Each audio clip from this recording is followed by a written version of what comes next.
আছে।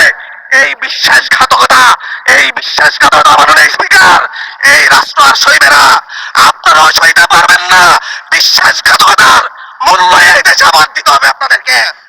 আপনারা যারা আপনাদের ভাইদের রক্ত জড়িয়েছে, খুন করেছে, খুনের মামলা আছে, তাদেরকে আবার পুনর্বাসিত করে আমাদেরকে খুন করার জন্য লেলিয়ে দিচ্ছেন। চট্টগ্রাম থেকে এক সাংগঠনিক নেতাকে বানিয়েছে অস্ত্র সহ। জনাব আব্দুল হান্নান মাসুদ। স্পিকার, আমাদের বিরোধী দলীয় হুইপ কথা বলতে চাইছিলেন, সেই হুইপ কথা বলতে চাইছিলেন, ওনার পরে আমি কথা বলবো। বিরোধী দলের চিফ হুইপ, মাননীয় বিরোধী দলের চিফ হুইপ। মাননীয় স্পিকার, আপনাকে ধন্যবাদ জানাচ্ছি অনেক কষ্ট করে, কারণ আমি অনেকক্ষণ ধরে আপনার দৃষ্টি আকর্ষণ করছিলাম এবং আমরা আশা করি যে আপনি যখন ফ্লোর দিবেন সেখানে কোনো বৈষম্য করবেন না। আজকে মাননীয় বিরোধী দলীয় নেতা উনি মুলতবি প্রস্তাব পেশ করেছেন, সেই অনুযায়ী আপনার রুলিংও হয়েছে, কিন্তু সে বিষয়ে আইনমন্ত্রী, মাননীয় আইনমন্ত্রী এবং মাননীয় স্বরাষ্ট্রমন্ত্রী তারা কিন্তু তাদের বক্তব্য ব্যাখ্যা রেখেছেন সংক্ষিপ্ত সময়ে হলেও। তো সেই ব্যক্তিতে কিন্তু আমাদেরও কথা বলা থাকে, সেই সুযোগগুলো কিন্তু আমাদেরকেও দেওয়া উচিত মাননীয় স্পিকার। তো সে বিষয়ে আমি দুইটা কথা বলতে চাই। এখানে আমাদের কারোরই ভুলে যাওয়ার কথা না যে দুইটা নির্বাচনের মাধ্যমে আমরা আজকের এই জায়গায় এসেছি, একটি গণভোট এবং একটি জাতীয় সংসদ নির্বাচন। এবং এই গণভোটের ভিত্তি হচ্ছে যেই আদেশ, জুলাই সনদ বাস্তবায়ন আদেশ,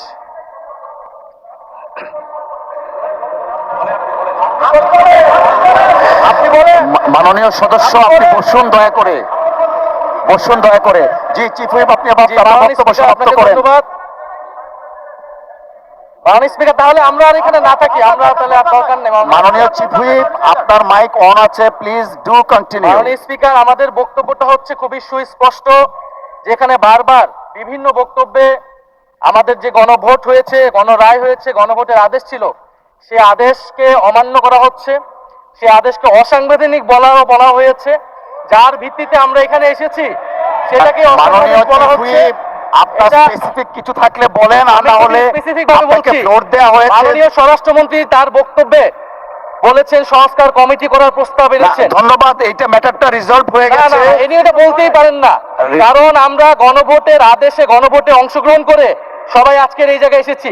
আমরা সংবিধান সংশোধনের জন্য এখানে আসি নাই, সংবিধান সংস্কারের জন্য আমরা এসেছি। ধন্যবাদ মাননীয় চিফ হুইপ এবং মাননীয় সদস্য জনাব হান্নান মাসুদ, বলেছেন আপনার অসমাপ্ত বক্তব্য শুরু করুন। নিয়ে আসতে বলেছেন, সেটার জন্য আমাদের সংবিধান। ধন্যবাদ, ধন্যবাদ মাননীয় চিফ হুইপ।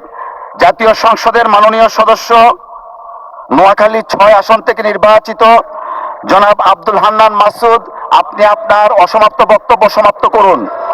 ধন্যবাদ মাননীয়, ধন্যবাদ মাননীয় একটু একটু একটু ধৈর্য ধরেন, ওনার বক্তব্যটা শেষ হোক। আমি একটু বসেন, বক্তব্যটা শেষ হোক ওনার। এখানে দাঁড়িয়েছি নিপীড়িত, লাঞ্ছিত, বঞ্চিত মানুষের প্রতিনিধি হয়ে কথা বলতে। আমি এসেছি। ওনার বক্তব্য 6 মিনিট। মাননীয় স্পিকার, আমি বুঝতে পারছি না সময়গুলো কিভাবে বন্টন করা হয়। সরকার দলের হলো 8 মিনিট, বিরোধী দলের হলো 6 মিনিট, এভাবে তো কথা বলতে পারবো না। মাননীয় স্পিকার, পাশাপাশি আমি এই সংসদের সর্বকনিষ্ঠ এমপি, বাংলাদেশের ইতিহাসের সর্বকনিষ্ঠ এমপি। আমি এখানে দাঁড়িয়ে আপনারা যে জেনজির কথা বলেন, সেই জেনজির প্রতিনিধি হয়ে আমি সংসদে কথা বলতে আসছি। আপনি যদি বলেন যে জেনজিরা কি চাই, আমি বলছি জেনজিরা ৭২-এর সংবিধান আর চাই না।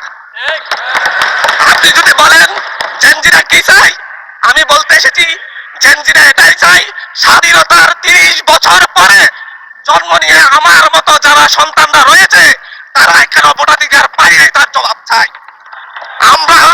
আমরা তো স্বাধীন বাংলাদেশে জন্ম নিয়েছি মাননীয় স্পিকার। আমাদের কি ভুল ছিল?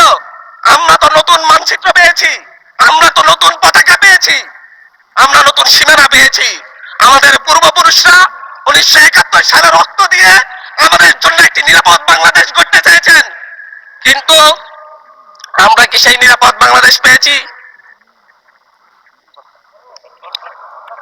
আমরা কি সেই নতুন বাংলাদেশ পেয়েছি? আমরা তো সেই নতুন বাংলাদেশ মাননীয় স্পিকার পাই নাই।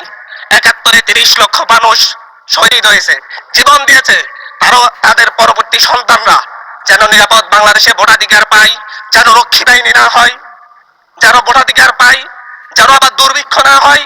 কিন্তু আমরা কি দেখেছি? আমরা দেখেছি বাংলাদেশে দুর্ভিক্ষ হয়েছে, 1973 সালে ভোট চুরি হয়েছে। আমরা দেখেছি তার পরবর্তী সময়ে শহীদ প্রেসিডেন্ট জিয়াউর রহমান বাংলাদেশকে অর্থনৈতিকভাবে, রাজনৈতিকভাবে, গণতান্ত্রিকভাবে বাংলাদেশকে পুনরুদ্ধার করার জন্য উনি অটল ভূমিকা রেখেছেন। উনি আমার দ্বীপ হাতিয়াতে 3 বার গিয়েছেন। আমি যেদিকে তাকিয়েছি, আমার এই বেড়িবাঁধকে করে দিয়েছে মেজর জিয়াউর রহমান, আমার এই খালকে খনন করে দিয়ে গেছে মেজর জিয়াউর রহমান। তারপরে এরশাদ এসেছে, বেগম জিয়া এসেছেন। বেগম জিয়া আমার হাতিয়াতে 3 থেকে 4 বার গিয়েছেন, কিন্তু তারপর আমার হাতিয়ার ওই অঞ্চলের নদী ভাঙ্গন রোধ হয় নাই। ওই অঞ্চলের লক্ষ লক্ষ মানুষ ঘরবাড়িহীন ভাবে পড়ে আছে। আমি এই ইলেকশনে ভোট ডাকাতি দেখেছি, আমার গাড়ি বহরে হামলা করা হয়েছে। আমি কি এই ইলেকশনের জন্য নিজের রক্ত জড়িয়েছি? আমি আজকে স্বরাষ্ট্রমন্ত্রী আছেন, মাননীয় প্রধানমন্ত্রী আছেন, আমি এখানে প্রশ্ন করি, আমি কি রক্ত জড়িয়েছি? আমরা রক্ত জড়িয়েছি বলে আপনারা আজকে সংসদে প্রধানমন্ত্রী, স্বরাষ্ট্রমন্ত্রী হয়েছেন। রক্ত জড়ার পরে, রক্ত জড়িয়ে গুলিবিদ্ধ হয়ে 3 দিনের মাথায় গুলিবিদ্ধ হয়ে, দয়া করে মাননীয় সংসদ সদস্য আপনার বক্তব্য বন্ধ রাখুন। 144 ধারার মধ্যে আবার নিজে গুলিবিদ্ধ পা নিয়ে বের হয়ে গিয়ে সংবাদ সম্মেলন করে বলেছি আবার রাস্তায় নামো, রাস্তায় পুতুল হতে হবে। আমরা বলেছি নতুন বাংলাদেশ দিব। আমরা নতুন বাংলাদেশ, আবার প্রতারণার রাজনীতি দেখতে চাই না, প্রবঞ্চনার রাজনীতি দেখতে চাই না। যেই গণভোটের পক্ষে আমাদের মাননীয় প্রধানমন্ত্রী প্রচারণা চালিয়েছেন, যে আদেশের পক্ষে মাননীয় সরকার দলীয় সংসদ সদস্যরা প্রচারণা চালিয়েছেন, আজকে এখানে এসে কেন এটা নিয়ে আবার দীর্ঘ আলোচনা হতে হবে? আমরা 90-এর গণঅভ্যুত্থানের কথা বলে যাই নাই। 3 জোটের রূপরেখা হয়েছে, বাংলাদেশ গণতান্ত্রিক ভাবে উত্তীর্ণ হবে কথা দেওয়া হয়েছিল, কিন্তু 94 সালের মাগুরার নির্বাচন কারা আয়োজন করেছিল? কারা 94 সালে মাগুরার নির্বাচন আয়োজন করেছিল? আজকে আবার এই সংসদে দাঁড়িয়ে আবার এমন একটা ব্যবস্থা নিয়ে যাচ্ছেন, আরেকবার যে মাগুরার নির্বাচন আয়োজন করবেন না, এর নিশ্চয়তা কে দিবে? আমি আমার সবচাইতে কম বয়সী প্রার্থী হিসেবে নিজের প্রার্থীটা জমা দিয়ে এলাকায় গিয়েছি প্রচারণা করতে, 3 বার হামলার শিকার হতে হয়েছে। আমি সংসদ সদস্য হিসেবে এলাকায় গিয়েছি, সেই জায়গায় আমার উপর হামলা করেছে, সরাসরি ভিডিওতে দেখা গিয়েছে। অস্ত্র নিয়ে, দেশীয় অস্ত্র নিয়ে আমাকে কুপাতে আসা হয়েছে। তারা কারা?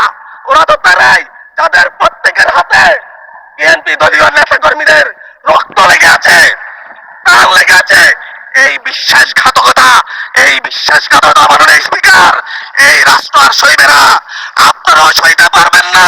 বিশ্বাসঘাতকতার মূল্য এই দেশে আবার দিতে হবে আপনাদেরকে।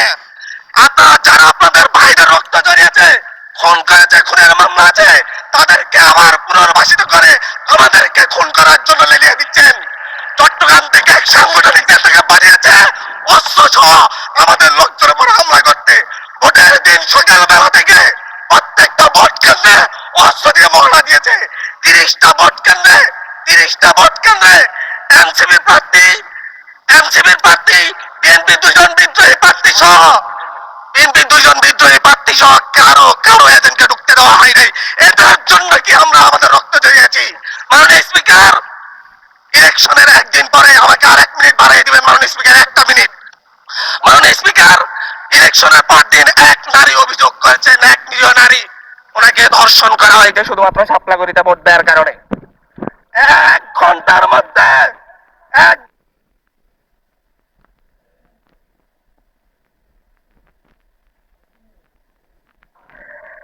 ধন্যবাদ মাননীয় সংসদ